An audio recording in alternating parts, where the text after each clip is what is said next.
మీ ఇంట్లో మొదటి కోటీశ్వరుడు మీరే అవ్వాలనుకుంటున్నారా? ఈ ఫైనాన్షియల్ వెబినార్ లో ఇప్పుడే జాయిన్ అవ్వండి. నమస్తే, వెల్కమ్ టు సుమన్ టీవీ. నేను మీ రమా రాజేష్. నేను ఒక చార్టెడ్ వెల్త్ మేనేజర్ని. ఈరోజు ఒక ఇంట్రెస్టింగ్ టాపిక్తో వచ్చాను. ఇల్లు కొనాలా లేదా మ్యూచువల్ ఫండ్స్లో ఇన్వెస్ట్మెంట్ చేయాలా అని చెప్పేసి. సో నేను చాలా వీడియోస్ చూస్తున్నప్పుడు కానీ, లేకపోతే నా వీడియోస్ మీద కమెంట్స్ చేసేటప్పుడు కానీ, నేను ఆ కమెంట్స్ చదివినప్పుడు నాకు ఒక చాలా ఇంట్రెస్టింగ్ కామెంట్ కనిపించింది.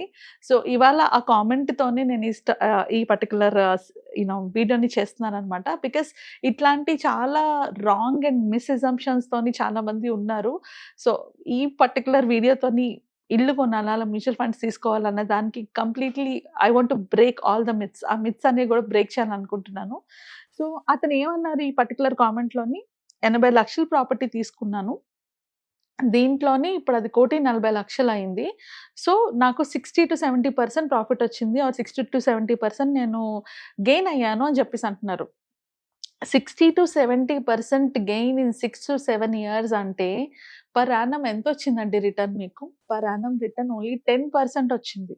అండ్ ఈ 10% రిటర్న్‌లో కూడా ఆయన కడుతున్న ఈఎంఐ అమౌంట్ ఎక్కడ కాలిక్యులేట్ చేయలేదు. ఆ 6 to 7 years ఆయన హౌస్ మీద పెట్టిన ఇన్వెస్ట్‌మెంట్స్ అంటే ఎక్స్‌పెన్సెస్ మనం ఎక్కడ కాలిక్యులేట్ చేయలేదు. ఇవేమీ చేయకుండానే ఆయనకొచ్చింది 10% రిటర్న్స్ మాత్రమే. ఆ 10% రిటర్న్స్‌కి రియల్ ఎస్టేట్ మంచిది, మ్యూచువల్ ఫండ్స్ మంచిది కాదు అని చెప్తున్నారు. సో ఇక్కడ మ్యూచువల్ ఫండ్ కరెక్టా, రియల్ ఎస్టేట్ కరెక్టా అన్నది కాదు పాయింట్. ఇక్కడ మీకు ఏది కరెక్ట్ అన్నది చాలా ఇంపార్టెంట్. ఇప్పుడు నా దగ్గరకొచ్చే క్లయింట్స్‌కి కొందరికి నేను మ్యూచువల్ ఫండ్స్‌లో పెట్టుకోండి అని చెప్తాను. కొందరు నేను ఇల్లు కొనుక్కోండి అనే చెప్తాను. బికాస్ వాళ్ళకి ఏది కరెక్టో ఆ పాయింట్‌లో మా అడ్వైస్ ఉంటది. సో ఇప్పుడు అందరూ చెప్తున్నారు కదా అనేసి లేని డబ్బులను అప్పు తీసుకొనొచ్చి ఇల్లు కొనుక్కొని దాన్ని మళ్ళీ రెంట్‌కిచ్చుకొని దాని మీద వచ్చే డబ్బులతో ఉండాలి అనుకోవడం కన్నా mutual funds better.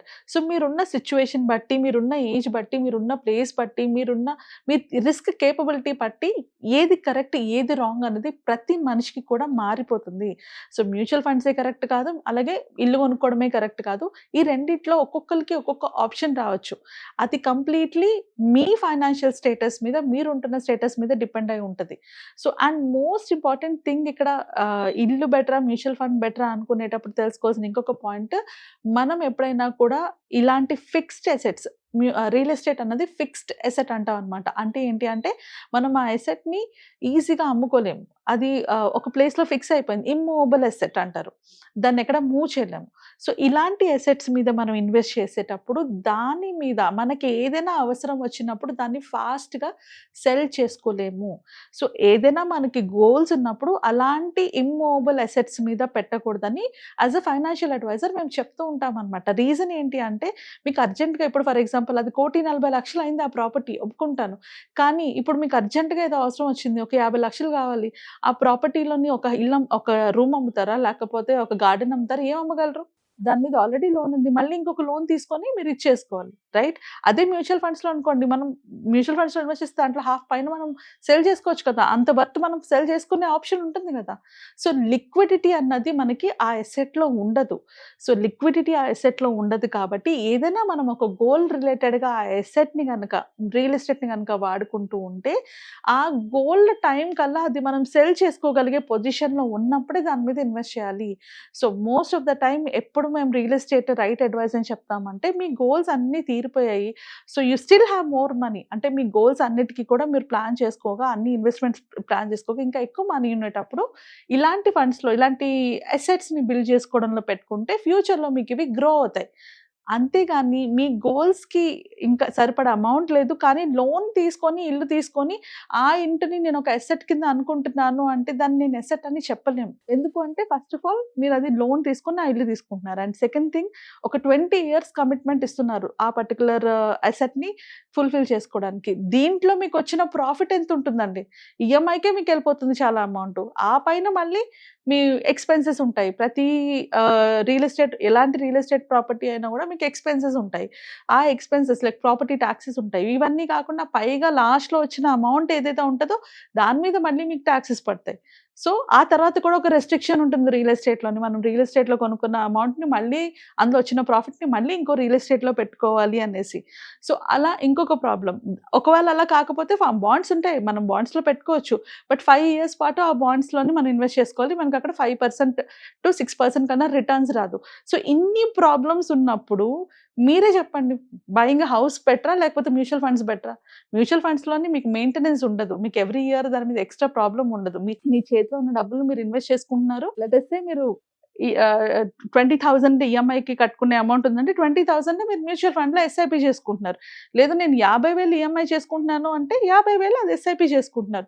So, SIP ద్వారా గ్రాడ్యుయల్‌గా మీ ఇన్‌కమ్‌ని మీరు పెంచుకుంటున్నారు. మీరు సెల్ చేసేటప్పుడు కూడా అంతే ఈజీగా సెల్ చేసుకోవచ్చు. మీకు ఎంత కావాలంటే అంత అమ్ముకోవచ్చు. లేదు నేను అంత అమ్ముకోను అనుకుంటే దాని మీద ఓడి తీసుకోవచ్చు. అండ్ దాని మీద ఫైనల్‌గా మీకు long term capital gain talks తప్పితే ఇంకేమీ పడదు. సో, ఇన్ని బెనిఫిట్స్ ఉన్నప్పుడు మ్యూచువల్ ఫండ్స్ బెటరా? రియల్ ఎస్టేట్ బెటరా? అయినా కూడా వాట్ వి టెల్ మేమేం చెప్తామంటే ప్రతి క్లయింట్ టు క్లయింట్ సినారియో బట్టి.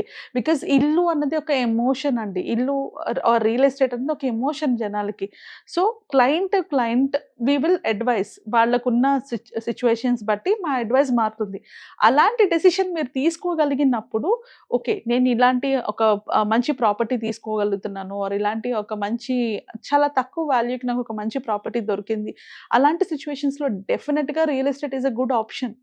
బట్ మీరు తీసుకుంటున్న డెసిషన్ గురించి మీరు 100% తెలుసుకోవాలి.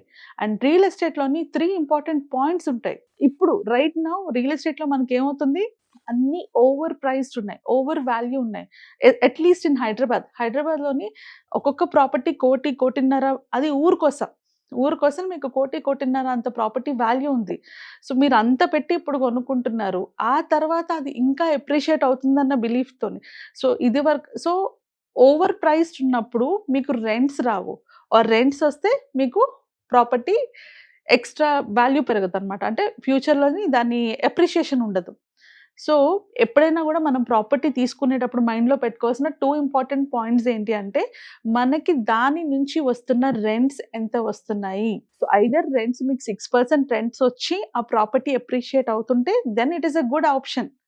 అలా 6% రెంట్స్ రాకుండా అంతకన్నా తక్కువ రెంట్స్ వస్తూ, మీ చేతిలో నుంచి ఎక్కువ అమౌంట్ ఎళ్తూ అండ్ ఆ ప్రాపర్టీ అప్రిషియేషన్ కూడా ఎక్కువ అవ్వలేనప్పుడు మంచి option is a mutual fund. So, real ఎస్టేట్‌లో ఇన్వెస్ట్ చేయాలి, ఇల్లు కొనుక్కోవాలి అనుకున్నోళ్ళు ఫస్ట్ తెలుసుకోవాల్సింది మీరు కొంటున్న ప్రాపర్టీ ఓవర్ ప్రైస్డ్ ఉందా? లేదా? అది గనుక ఓవర్ ప్రైస్డ్ ఉంది అంటే then that is not your option. Only investment purpose కోసం ఇన్వెస్ట్ చేస్తున్న వాళ్ళ గురించి మాత్రమే చెప్తున్నాను. ఆ ప్రాపర్టీ ఏదైతే మీరు తీసుకుంటున్నారో అది ఓవర్ ప్రైస్డ్ ఉందా? లేదా? ఫస్ట్ తెలుసుకోవాల్సింది. సెకండ్ తెలుసుకోవాల్సింది దాని మీద మీకొస్తున్న రెంట్స్ ఎలా ఉన్నాయి?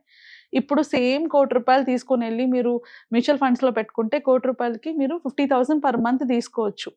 ఎస్‌డబ్ల్యూపీ ద్వారా. సేఫ్ వే 6%లో చెప్తున్నా. అదే 50,000 పర్ మంత్ మీకు రెంట్ వస్తుందా లేదా రూ. 1,00,00,000కి? అలా రాకపోతే mutual fund is the best option కదా! సో, మీరు మైండ్‌లో పెట్టుకోవాల్సిన మోస్ట్ ఇంపార్టెంట్ పాయింట్స్ ఏంటి అంటే ఇల్లు కొనేటప్పుడు ఆ ప్రాపర్టీ అప్రిషియేట్ ఓవర్ ప్రైస్డ్ ఉందా? లేకపోతే అండర్ వాల్యూ ఉందా? సెకండ్ థింగ్ దాంట్లో వస్తున్న రెంట్స్ ఎలా ఉన్నాయి? అక్కడ మనకి రెంట్‌లు బాగా వస్తున్నాయా? లేదా? అండ్ థర్డ్ ఇంపార్టెంట్ థింగ్ అన్ని డాక్యుమెంట్స్ ప్రాపర్‌గా ఉన్నాయా? లేదా? సో, చాలామంది ఫాస్ట్‌గా లాస్ అయ్యేది ఇక్కడే. ఈ థర్డ్ పాయింట్‌లోనే. రియల్ ఎస్టేట్‌లో ఎన్ని రిస్క్‌లుంటాయి. ఒక రాంగ్ ప్రాపర్టీ కొనుక్కుంటే లైఫ్ లాంగ్ సఫర్ అవుతాం. మొత్తం డబ్బులన్నీ పోతాయి. అండ్ మనం ఏం చేయలేం. ఇప్పుడు రీసెంట్‌గా హైదరాబాద్‌లో గూడా ఎంతమంది మనీ లాస్ అయ్యారు. ఆ ఈఎంఐలు ఇంకా కట్టుకుంటూనే ఉన్నారు. అక్కడ ప్రాపర్టీ లేదు. సో, ఇలాంటి చాలా ప్రాబ్లమ్స్ ఫేస్ చేస్తారు కాబట్టి, ఇలాంటి ప్రాబ్లమ్స్ కామన్ పీపుల్ ఫేస్ చేయకుండా ఉండాలనే మేము mutual funds are the best options అని అంటాం. బట్ ఇప్పటికి కూడా మీకు ఇంకా ఈ ఇన్వెస్ట్‌మెంట్స్‌లోని అంటే హౌస్ కొనుక్కోవడం కరెక్టా? లేకపోతే మ్యూచువల్ ఫండ్స్ కరెక్టా? అని ఇప్పటికీ డౌట్స్ ఉంటే కింద స్క్రోల్ అవుతున్న నంబర్స్‌కి కాల్ చేసి అపాయింట్‌మెంట్ బుక్ చేసుకోండి. నేను డెఫినెట్‌లీ మీకు హెల్ప్ చేస్తాను. ఇలాంటి మరిన్ని ఇంపార్టెంట్ విషయాల మీద డిస్కస్ చేయడానికి నెక్స్ట్ వీడియోలో వస్తాను. Thank you.